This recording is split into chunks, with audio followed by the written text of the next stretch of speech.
The movement of goods to other borders is a critical component of increasing employment and foreign exchange earnings. Today, we talk trade and how Jamaica can increase its trading opportunities across borders.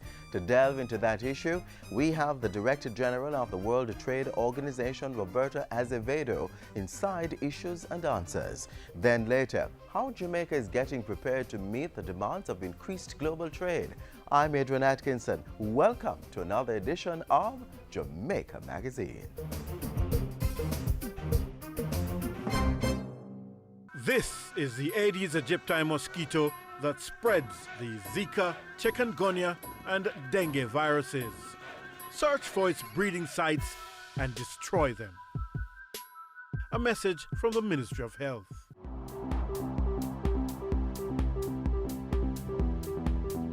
The goods we produce need to have access to shelves around the globe. This message was amplified with a three-day visit of the Director General of the World Trade Organization, Roberto Azevedo. In this next special edition of Issues and Answers, Ian Boyne delves into the matter. Watch this. Welcome to this special Issues and Answers interview. I'm Ian Boyne. Today we have the honor of interviewing the Director General of the World Trade Organization, Mr. Robert Azevedo. The WTO is an important global institution which has significant impacts on countries like Jamaica. We talked to Mr. Azevedo about the role of the WTO as well as some of the controversial issues which have attended its work. We thank you so much for your company. Mr. Azevedo, welcome to Jamaica and welcome to Issues and Answers. Good to have you. Thank you. Thank you for having me. Good. Could you tell us how the WTO works in the interests of countries like Jamaica? How do we benefit from the work of the World Trade Organization? Well, in today's world, I think it's undeniable that with the degree of integration that you have amongst all the economies, trade is a very important part of all this new 21st century scenario. I clearly think that if you are going to be pursuing trade policies and a trade conversation, the WTO is the best forum for countries like Jamaica to begin with, because they have a seat at the table. Number two, because their voice is as important and has the same value as any other voice around the table. It's an organization that decides by consensus. So in order to have something approved in the WTO, every single member has to be comfortable with what's being approved. So if you're looking at the world today with all these regional agreements, these mega trade agreements, the small economies are left behind. They're completely outside the shaping of the trade agenda and the shape of the global economy agenda if they don't have a multilateral conversation. But haven't the agreements worked against the interests of countries like Jamaica? For example, agreements that limit the freedom that countries have to apply tariffs, to apply measures to protect domestic industry. That has been a big concern, that removing trade barriers work against the interests of developing countries like Jamaica. What is your response to that? It's a trade-off. Every time that there is a negotiation on reducing tariffs, for example, it is a negotiation that involves a give and take process. So the fact that some members are lowering their tariffs, it's because they're getting some kind of market access or some kind of compensation in another area of the negotiation. So nobody is opening up their markets without looking at the balance of the negotiations to begin with. Secondly, the developing countries and countries like Jamaica still a very high level of tariffs. In the case of agricultural products, for example, I think the average tariff for Jamaica is 97% or something like that. It's a very high tariff. But when Jamaica applies the tariffs, it applies at much lower levels. So there is a distinction between the binding tariffs, so the tariffs which are bound under the WTO commitments, and the tariffs which are actually applied most of the developing countries apply tariffs at a level which is much, much lower than the level of their bound commitments. So there is some level of flexibility, there is some differentiation. Absolutely, absolutely. There is a very ample space for policy, what we call policy space, in the schedule of the developing countries in general. Yes, yeah. What do you think about your views on the discussion going on now about the reclassification of middle-income countries like Jamaica? I know there are particular preferential regimes that apply to the least developed countries, but there's an argument that especially since the global crisis, middle-income countries like Jamaica have really been badly affected and really should be given the kinds of considerations that the LDCs are given. The debate in Geneva is very sensitive on this issue of classification. Yes. Because wherever you draw a line, it doesn't matter whether you're drawing a line for middle-income countries or for what some call upper middle-income countries. Right. Wherever you draw a line, there will be countries that will be very close to that line, just inches below or inches above. Yes. And there is always a very strong and dramatic debate about countries that are just above the cutoff, yes, or just below the cutoff, yes, when they are actually, if you look at those countries, very similar sometimes. So I think the way forward in this conversation has to be something that takes into account the individual possibilities, the potentialities, and the ability of countries to contribute. And you have to be flexible there. You may have countries which are even very similarly situated in terms of some economic indicators, yes, but they are as far as their political realities, they're in completely different worlds. Mm-hmm. So you have to take all those things into account and be flexible in the approach. That's why we have been very successful in the last couple of ministerial meetings, because we have been able to take into account these more flexible approaches and adopting negotiation structures and formats which allow for these differentiated outcomes. Yes. We're speaking to the Director General of the World Trade Organization, Mr. Robert Azevedo. We take a break, but we'll be right back.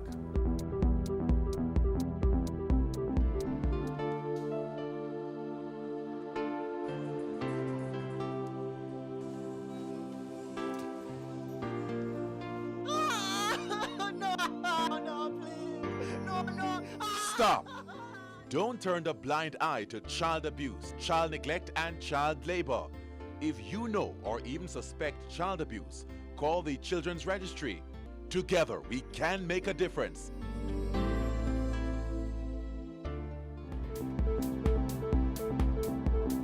We're speaking to the Director General of the very powerful multilateral organization, the World Trade Organization, Mr. Robert Azevedo. Mr. Azevedo, what are your comments on Jamaica's economic reform program, the steps it has been taking in trade facilitation, ease of doing business, that kind of thing? They're extremely important. I think for an economy like Jamaica, with the size of the economy, the access that it has to markets which have pretty much opened themselves up to Jamaica completely, trade should be at the top of the agenda. And you cannot have successful trade policies without having an environment which is friendly for business. And I think Jamaica has done a tremendous effort in this area, successfully, by the way, moving up in the ranking of ease of doing business list. I think that trade facilitation is extremely important, particularly in island states like Jamaica, where interconnectivity is a problem, where the costs of trade is usually higher, lack of scale because of the size of the economy. So lowering the costs of doing trade is absolutely fundamental if you want to benefit from trade. And Jamaica is doing tremendous steps in that direction.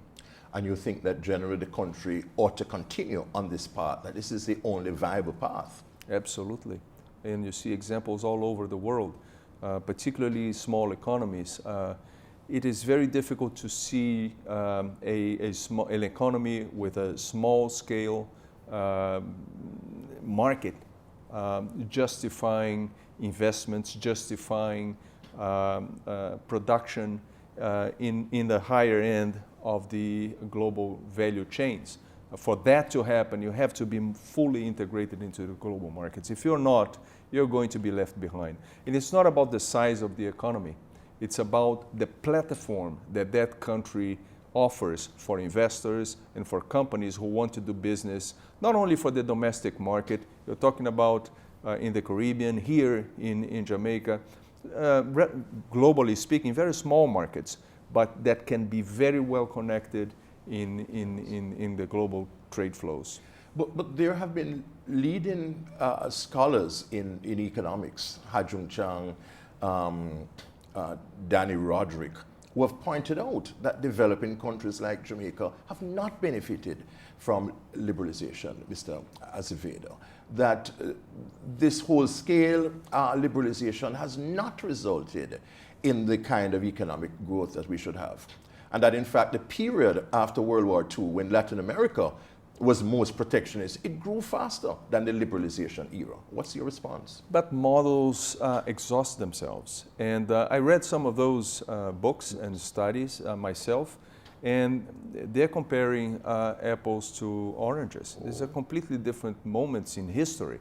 You're talking about economy. So, for example, the whole argument that the industrialized countries had high tariffs when they were industrializing, they had very big domestic markets.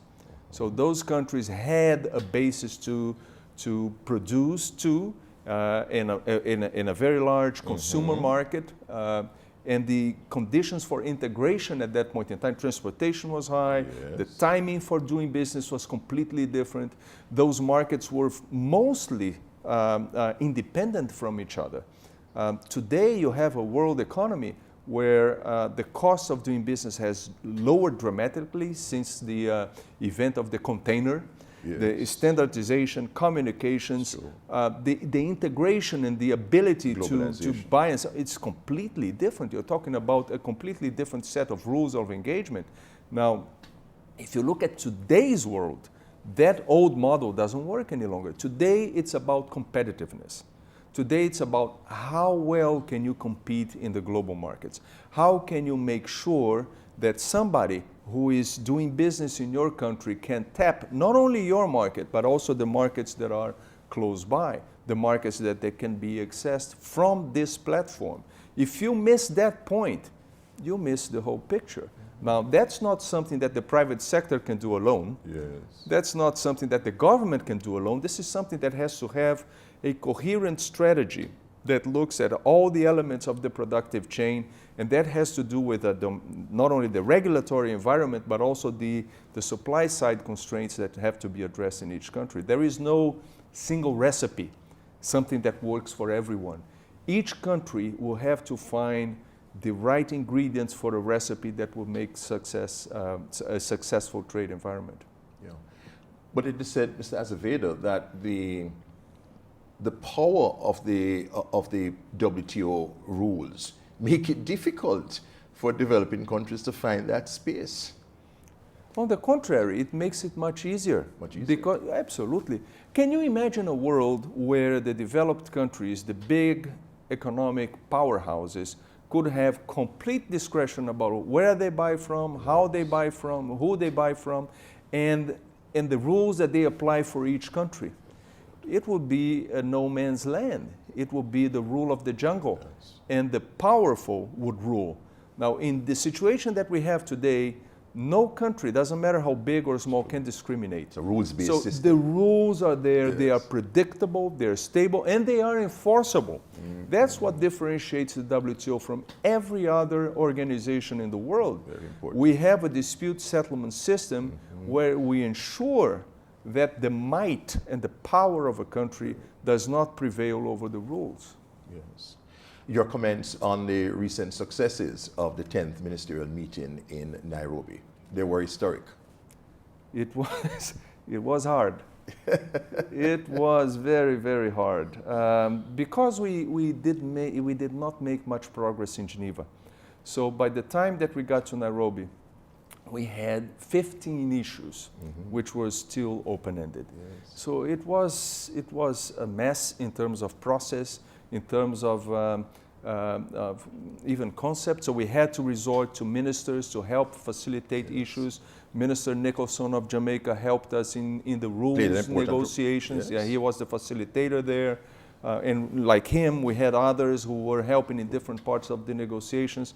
And fortunately, at the end of the process, we managed to pull through a very significant package, which is, I think, actually it's the first time that the WTO has delivered significantly in 2 consecutive ministerial meetings. It has never happened before. Bali this and is a Nairobi. historical. And big success on the matter of agricultural subsidies. Absolutely.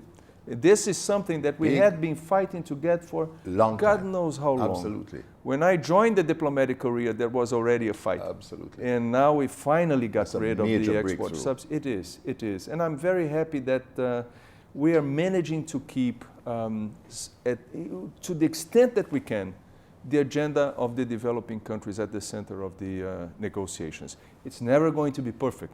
It's never going to be a situation where you get everything you want, but we're taking gradual steps. And compared to the previous situation, which was we were taking no steps whatsoever, this is a big improvement of the system, for the system. Thank you very much. My pleasure. Thank you so very much. To have you, the Director General of the World Trade Organization, one of the most important organizations in the world, and an organization that has a significant impact on your life. Mr. Robert Azevedo has been our special guest. We thank you for your company. Next week we'll be back. Until then, Ian Boyne wishing you a pleasant day.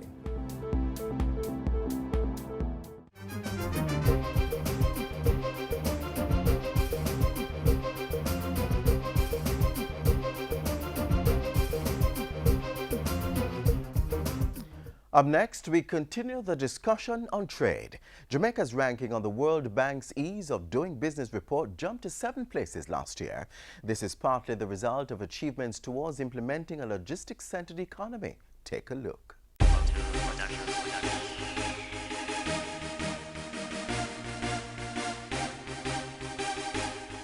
Investors spending millions of dollars and thousands of Jamaicans being trained in logistics. The business environment is prepared to compete globally.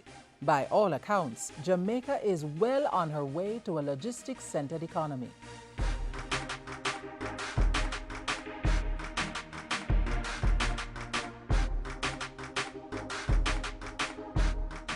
Let's now focus on what logistics and the Logistics Hub Trust is about. I like to use an analogy with the Coronation Market. Simply put, Coronation Market is one specific location. Goods are coming into the Coronation Market from varying points of Jamaica. That's the farmers who bring the goods in. When it gets to the Coronation Market, in the first instance, the persons who are selling these goods add value to it. It's cleaned, it's bagged, it's processed in some small form in some instances. And then it's sold to a consumer, it's sold to a business place, it's sold to a caterer, varying people who add additional value to it.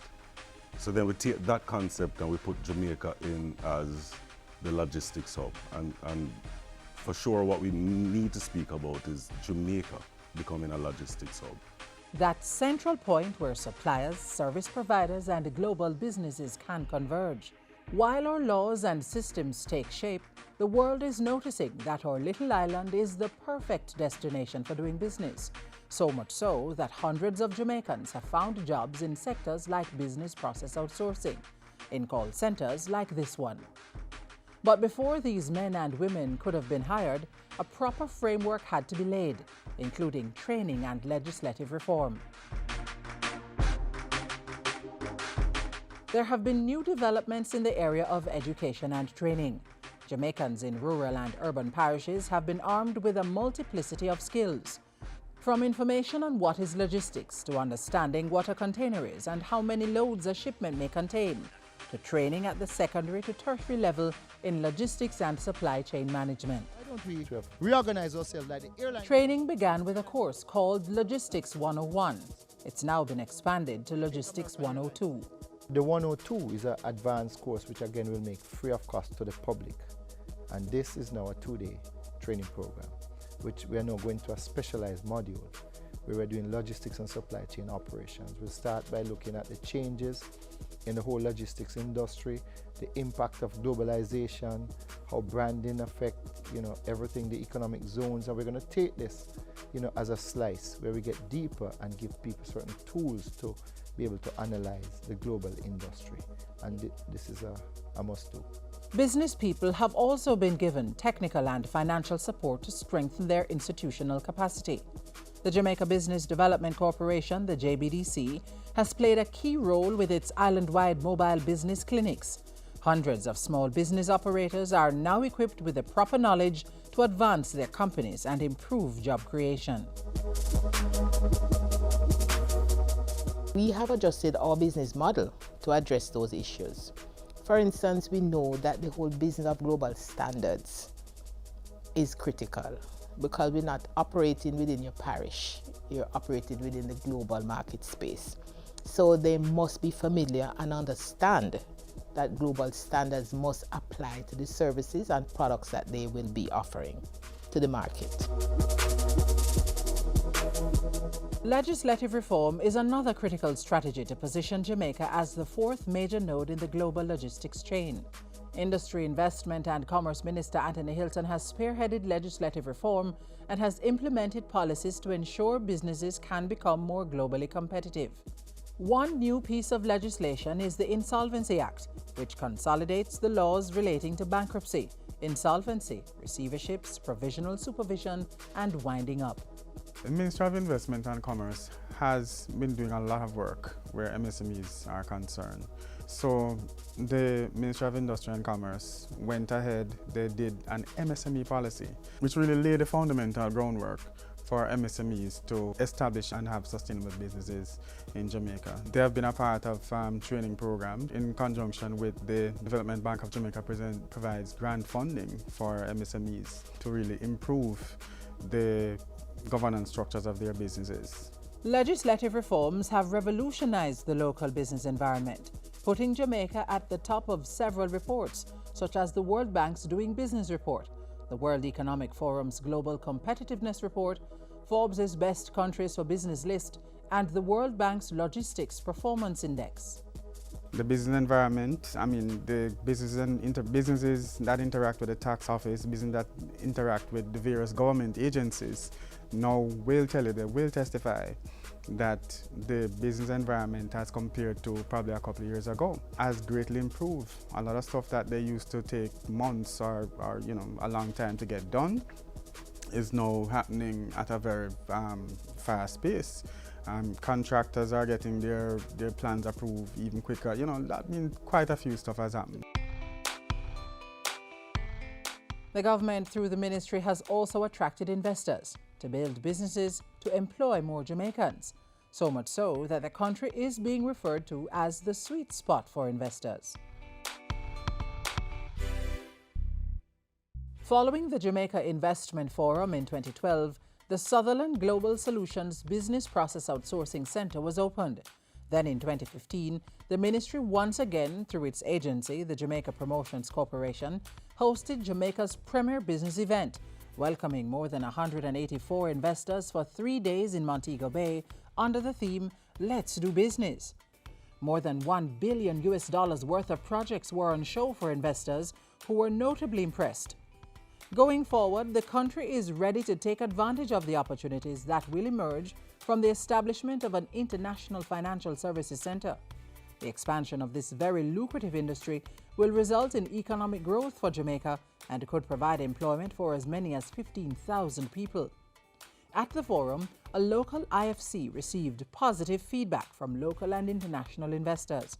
It's expected that with the strengthening of the legal framework to support this emerging industry, more investment will be seen in this sector. So if we, for a second, just drop off the logistics side and then focus on sustainable development. The objective is to ensure that we gain sustainable growth.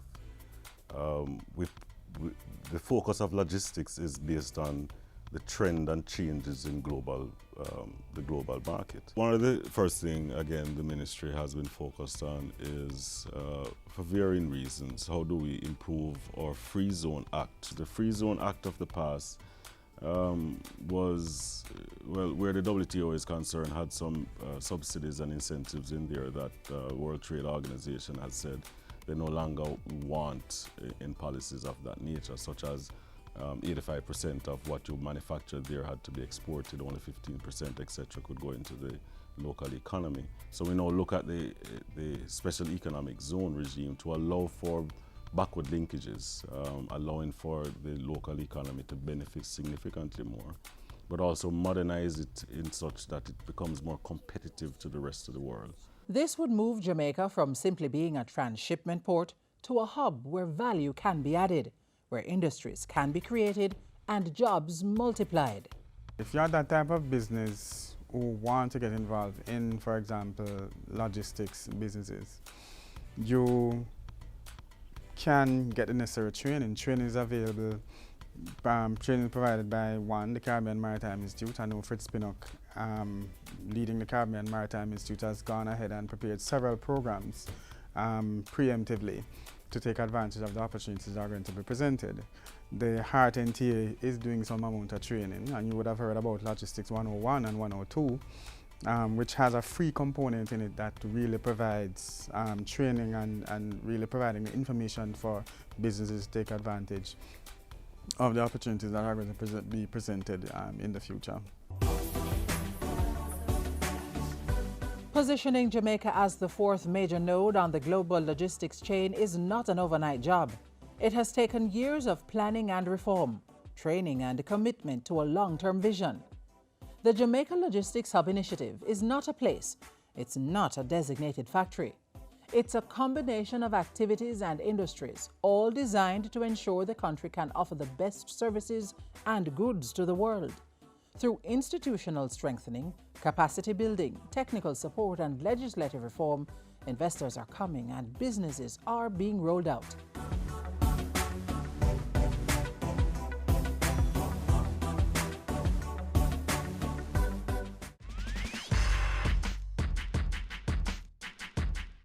Show promoters and event organizers, get your February activities endorsed by the Tourism Ministry. The ministry has issued an open call for the submission of new and existing entertainment events to be added to the Reggae Month, It's Kingston, for February 2016 calendar. If your event falls between February 1 and 29, then it's eligible for submission. The proposed events must also be related to reggae or another musical art form typical of Jamaica, and the venue must be in the Kingston and St. Andrew metropolitan region.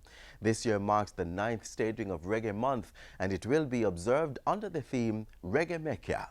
The theme highlights Kingston's newly designated status as a creative city of music by the United Nations Educational, Scientific and Cultural Organization. For submission rules and guidelines, click on the Tourism Ministry's website, www.mot.gov.jm/entertainment. Click now, as the deadline is tomorrow, Monday the 25th, or contact the Ministry's head office located at 64 Knutsford Boulevard, New Kingston.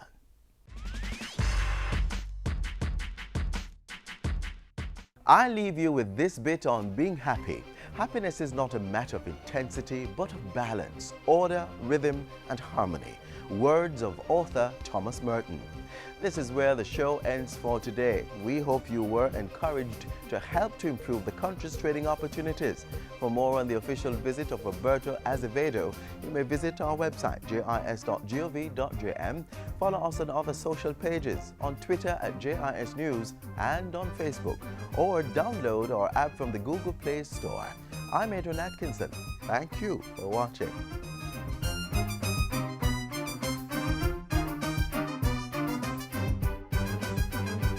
This has been a production of the Jamaica Information Service, the voice of Jamaica.